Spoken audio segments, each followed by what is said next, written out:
Hi guys, my name is Arnold. I'm Samantha and welcome to Weekend Brain. So, the other day, I was thinking, Hmm. you and I had very different journeys in our dating life. Hmm. Like, I went through might I quote Nelly Furtado, a very promiscuous phase. Yes, you did. But you didn't really have a From- phase of promiscuity, did Yeah, you? no. And even your men that you dated were like a handful. But on the contrary, you're the one who got married first. Yeah, I did. But before we like dive too much into this topic already, guys, a lot of y'all are viewing this, but a lot of y'all are not subscribing. Please click that subscribe button, show YouTube and the algorithm that you'll like us. Even if y'all don't, y'all do. Fool them.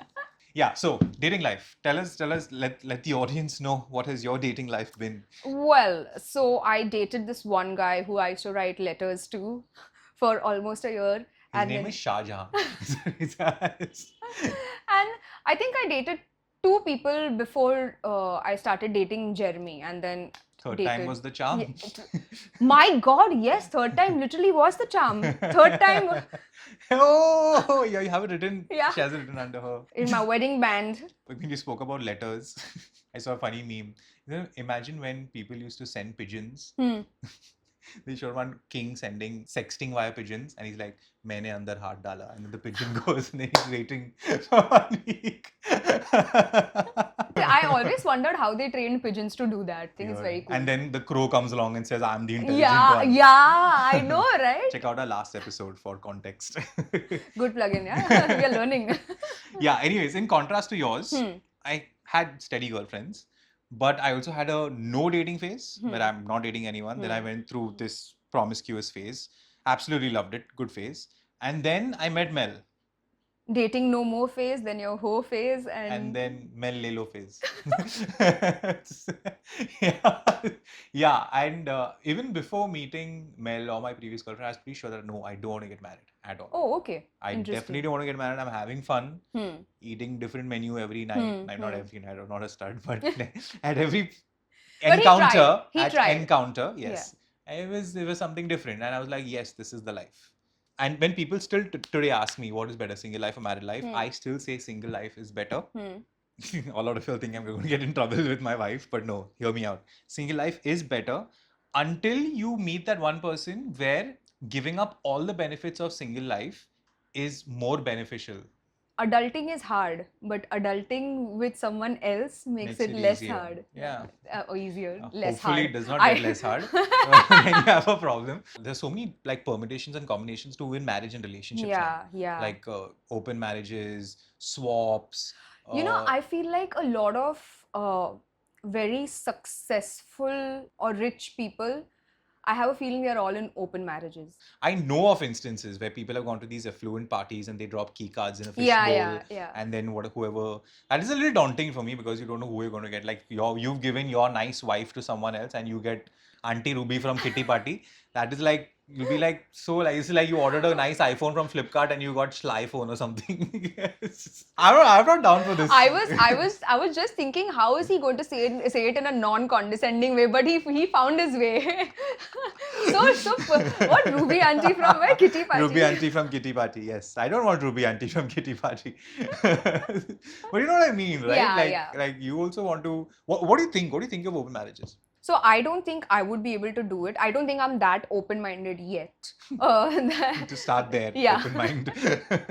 But I have also surprised myself in like Sam that was 15 years ago is not the same Sam that I am right now. So I think in the future, maybe I would possibly be open to this open marriage, but I Watch don't this know. space. Yeah, follow us to know more. I think in general, if it helps a relationship or if the people who are in it, right, who are married to each other and don't mind it, I don't see a problem. Right. If it's helping their marriage, yeah, I don't see a problem. 100%. I think someone in open marriage is still better than someone who's cheating. Yes. So if you're a guy, you're cheating on your wife. Yeah. But then you're this guy who's gone to his wife and said, you know what, I am attracted elsewhere, so I'm just being honest with you. Yeah. Then you're also giving your partner to explore things weirdly in the confinement of your marriage or the rules that you have set for your own marriage. Correct. Where you're evening the playing field. Correct. It's like fair to both partners. Correct. So yeah, I'm a strong believer in that. I know of a few people who are into open marriages, who are open. They have these rules like open marriage, yes, always come home. Home and yeah. I don't want to know who about your escapades because it's not easy for a lot of people to. Yeah. And I don't know. I've seemed successful from the outside. You never know whether it's actually successful inside. It's like Instagram. Everyone puts out their happy their best phase outside. Yeah. But like with open marriages also, like how do you convince your partner that some partners might not perceive it. Yes. Well, I think that's also a little like interesting to me. This may sound sexist, but I think it's more convincing the girl in a hetero relationship.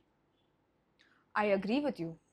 Predominantly, mostly 90%, can't make, but 90%. You have to agree because if I'm being completely honest, if the only reason I think I am not exploring anywhere else is because of the love of my wife, and she would not be comfortable with anything like this. But tomorrow Mel says, you know what, let's explore. I would be like, okay, I'm listening. So I would not be the one. But then do you think that when you actually go out and like explore, then you'll be like, oh, 100%, because you're so comfortable with we've been married close to a decade. You've been seeing how long have you all been together, man? Not marriage, but together. Oh, since 2009.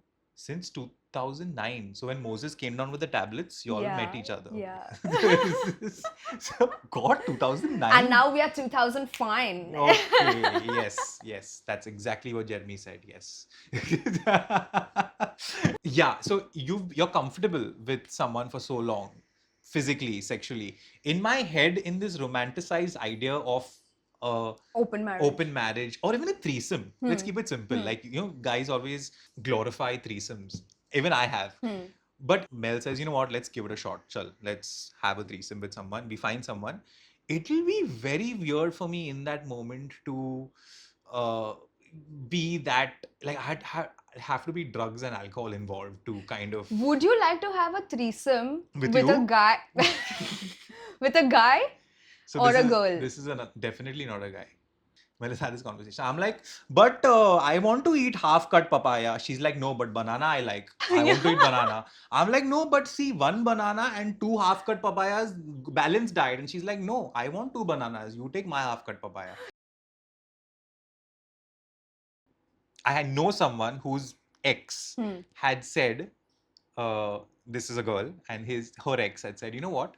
I don't mind going for a threesome with this good-looking friend of mine, who most of the people in the group, when a person is a good-looking. But in exchange, I also want a threesome with this good-looking friend of yours, who's a girl, of course.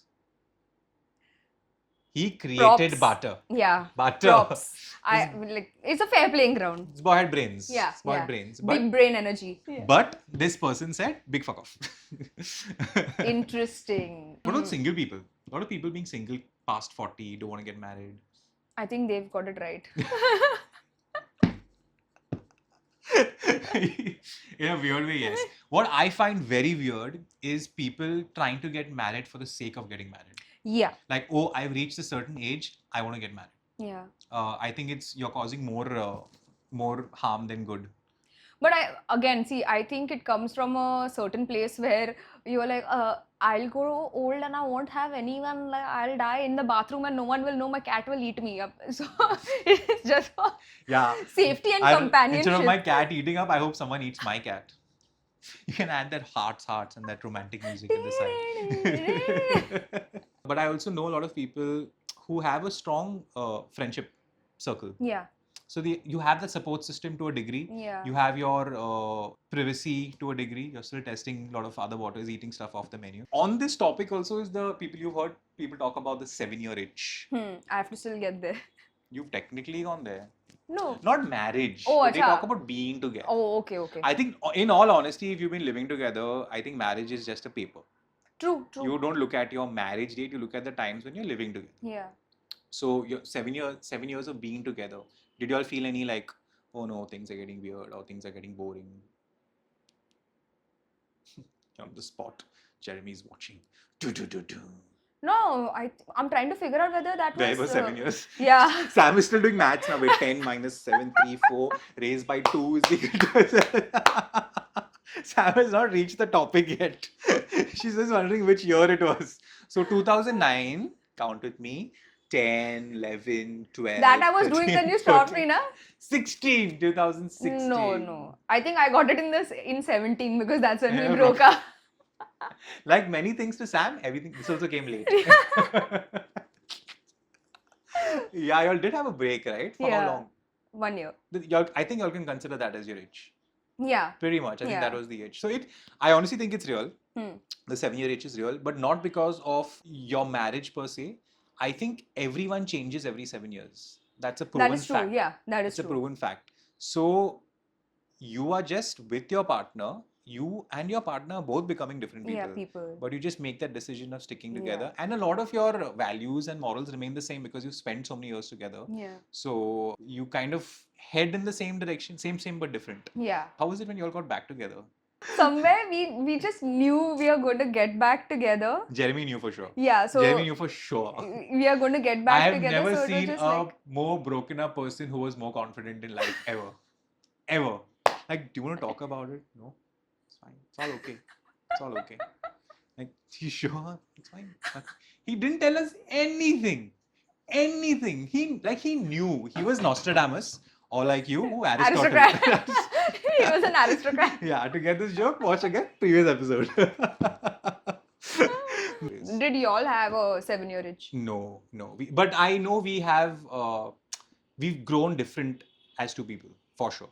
I think it's a part of just like growing up and getting old. You evolve as a person, and that's okay. Yeah, but it's a proven fact though. 7 Yeah. years I know is a proven fact, and that's why my mind made that connect. The 7-year itch. But every 7 years, everyone changes as a person a lot, like drastically. Every 7 years, if I was a human, I've become a werewolf.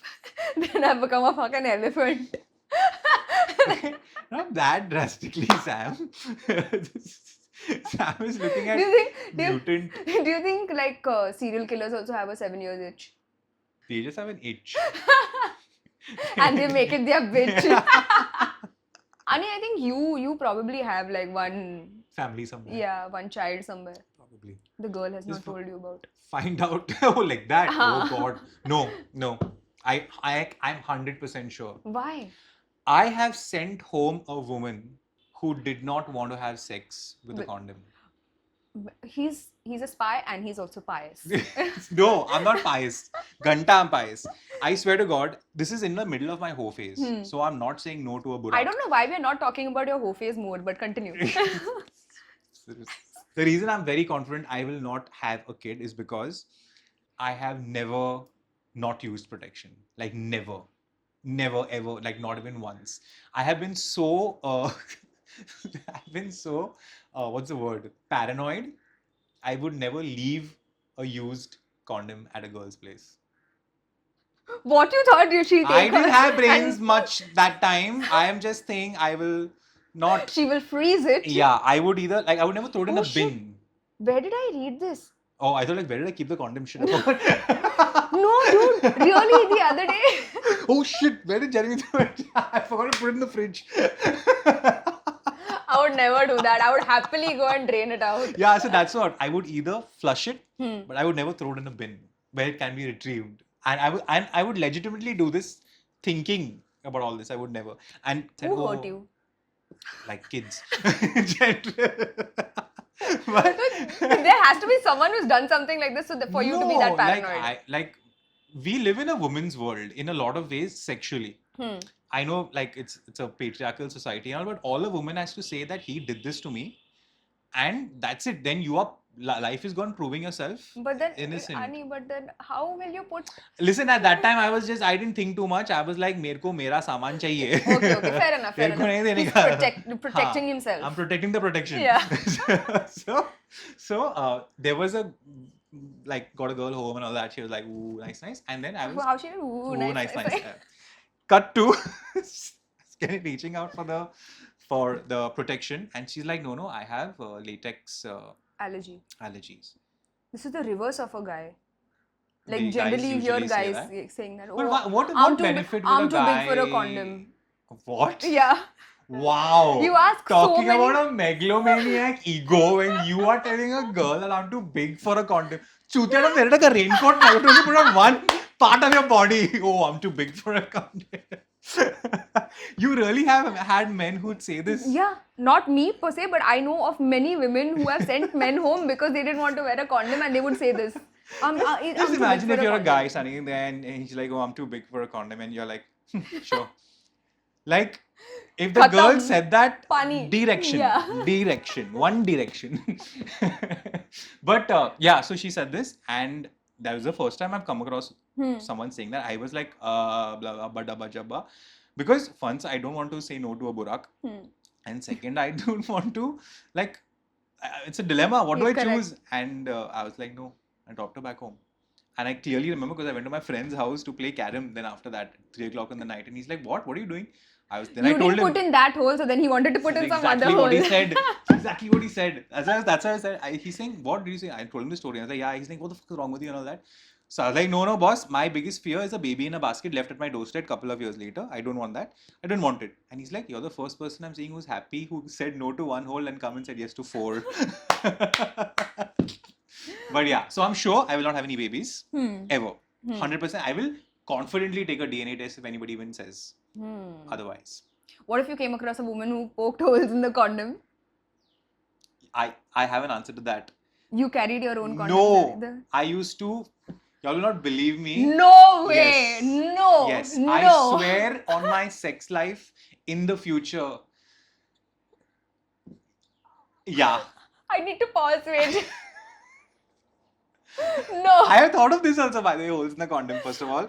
Number one, I used to never source a condom from the girl, always my own. But I used to have the fear that what if the condom is defected? Because people used to say, that time, it's not 90, it's not 99%. It's 99%. Yeah, it's some kind. So I used to fear that also. So I used to never finish inside.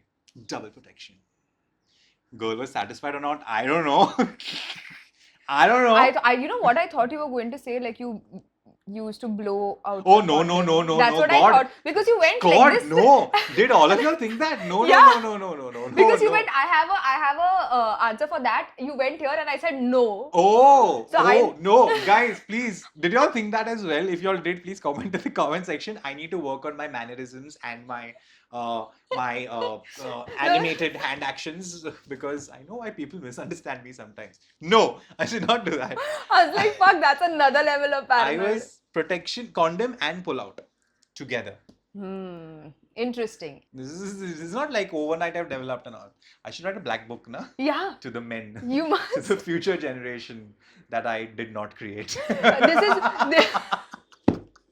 This is for the men who don't think they're too big for a condom. I've never heard this one, man. Fuck the level of confidence you need to have to say I'm too big for a condom. Something that can stretch to actually cover an umbrella. You're saying I'm too big for this. But wow. I want to know, did the girl come back later? Did you all meet later?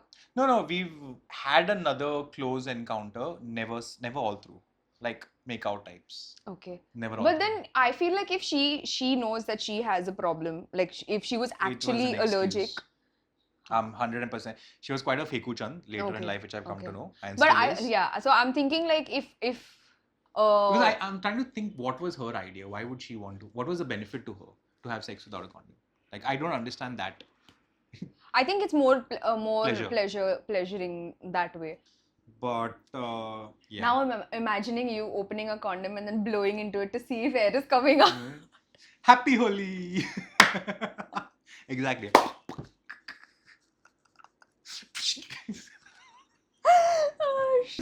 So fill water and all in it to see whether it's dripping. All the girl is like, what happened? What's taking you so long? You always take long. That's not how it works, Arnie. I think you should tell us more about your other sexcapades. Why? Why is this Because it's funny. I feel like you'll have so many stories. That's exactly what they used to say. It's funny. Here, I had this boyfriend who I used to write letters to and not even give it to him. I had my other friend who used to take it and then he used to go and give it to that guy. We used to talk like that. And then he was your condom. This friend was your protection. And then is his name Sailesh? No. No? Why Sailesh? That James Bond movie was in a condom of Sailesh. 2 minutes silence for that joke. If your name is Sailesh, please comment in the section or condom in the section. Sorry. I like how Arnie preps the joke first. First he'll ask, is his name Sailesh? And then he'll wait for you to ask. And most of the time people don't ask and I have to come back to the joke. This is my life in general, yeah. You see me sometimes I ask some question, I'm re-asking that question after some time. Yeah. There's a reason behind that. So what was I saying? The guy was in a different school, I was in a different school. And my friend who was passing the chits also was from a third school. Wow. So we used to never meet like You were that. in a threesome before you knew you were in a threesome. And then we used to meet only for like Sunday mass. That's how we knew each other. You're calling me pious. So when we used to meet also, we used to not even like talk to each other because we are standing in person. We would not talk to each other. But just the presence. Yeah, like everyone is there. It's the same friend group, and like in our heads we are like. You're 30 years married before being 30 years married. Because generally you see the people married for so long. Sitting in each other's silence. Because of that. Because we didn't know how. Like we were too shy to talk to each other. So all of it would come down in the letters. Oh, so the letters must be like a proper, like all the frustration, like Mills and Bool's novel and like 50 shades of... No, we didn't even think of like kissing, making out and all of that in that, so those letters. So this is what, discussing taxes and all? Yeah, like, just writing things. Oh, you were looking cute in that dress. Oh, you looked cute in that shirt. And just like basically it was a daily journal. So we said, oh, I did this today and I did that today. Not bad. How old were you? I was in the 9th standard. Fair enough. Yeah, 9th standard. And we used to draw drawings and all of that. And then we had a competition. Who's going to write the longer letter? So suppose I have written like 3 pages. He would write 4 pages and I would write 5 pages. It went on that way. You all broke up when? 1 year later. So you all wrote the Bible by the end of it? Yeah, I think so. What? Competition? I think so. Yeah. Suddenly he's like, oh, I'm too big for this envelope. This is where it started. And Sam broke up with him. Oh, wait, no. Which guy says he's too big for this envelope? I'm not sure. I don't know whether we dated for a year or it felt like a year. Yeah, 3 months. And I think then we broke up. Then we wow, got you back. had a break and all in letter writing relationships also? Yeah. Wow, what email came in the... Email came in the way. Wow, not bad. Yeah, your stories I think are more funnier than mine. Yeah. There was this guy in college. You think this guy who's watching it knows who he is? Probably. Okay, nice. There's another guy who I was seeing in college. I wasn't seeing exactly like, you know, that beginning phase where you start liking someone and you know that you like each other. Weirdly exclusive but doing nothing. Yeah, doing nothing. And then you wait for that guy to ask you out or the girl to ask you out to make it official that we are boyfriend, girlfriend. So there was this one dude and he used to play in a band and he used to also play sports and all of that. Not the best looker. Like we used to hang out and roam around and everyone unofficially knew that these two are together. But we were not actually together. And then one day he said, can you press my head? And I used to find like the shittiest things. Like I was a horrible person. So he said, can you press my head? I started pressing his head. He was sitting on a chair and I'm pressing his head. This is out at the basketball court. That's not the head he was talking about. Yeah, maybe, but he was sitting in the basketball court. That's all I could do. When I was pressing his head and I was like, this is a really dark forehead. And... racist. Yeah. Completely racist, horrible person. I'm telling you, I don't even know. Like now, I'm like, what? And the whole infatuation that I had now, I felt it leave my body. Weird. I remember it was you the 14th. Had the hots for him. Yeah, like yeah, you yeah. found him. Yeah, he had this X factor. Yeah, definitely. But that one particular moment just like left. Yes. And you were like, what? Like you snapped out of a hypnosis. Yes. Like. And I remember it was 14th of August. I remember this because you were going to for Malhar on the Pakistani. 15th of you August. Were independent. I did not see that backfiring on me. And everyone decided that we are all going to go for Malhar together.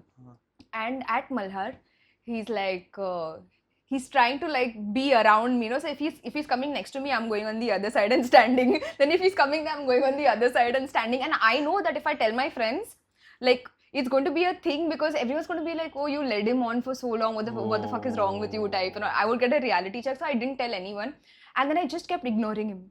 And that's how you broke up. I don't. We were never together to break up in the first place. Oh, but there was the unsaid thing, so there was nothing to like really break up. Yeah, I just like. How did that fizzle off then? He didn't ask anything. I know.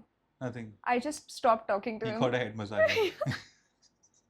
What went through your head? I'm just trying to think. I don't know. You looked at his forehead and you were like showroom mein itna to go down mein kitna types. I don't know. So if weird. You ask me to reason it out, I don't know. It's weird how we have these quirks. Yeah. We all have these. No, you'll never be able to explain it to another person. It was so strange. And then there was this, they used to have Am Night. What the fuck is Am Night? So for Malhar, there's like this band competition. What these. Does Am stand for? I don't know. So and now I have alone gone there to watch that Am Night, whatever it is called, and they started playing like some love music. I'm only standing alone in the crowd and I'm only crying. Because you've broken up now. Yeah. So basically you're listening to like Pratik Kohad or whatever. Something like that, yeah. But there's something weirdly, what's the word, cathartic? Yeah. About listening to sad songs when you're sad. It's making you more sadder, but you like it. Yeah. You know what I mean? Yeah. When you break up and all, you're listening to like... It's making you worse, but you're like, no, I have to go through this. No, feel. Trust the process. Feel the process. And you're like, I think that's where victimizing started. Where like, I am the victim. It's true, right? We've all done it. I've done it. Yeah. But where you want to play the victim. Yeah.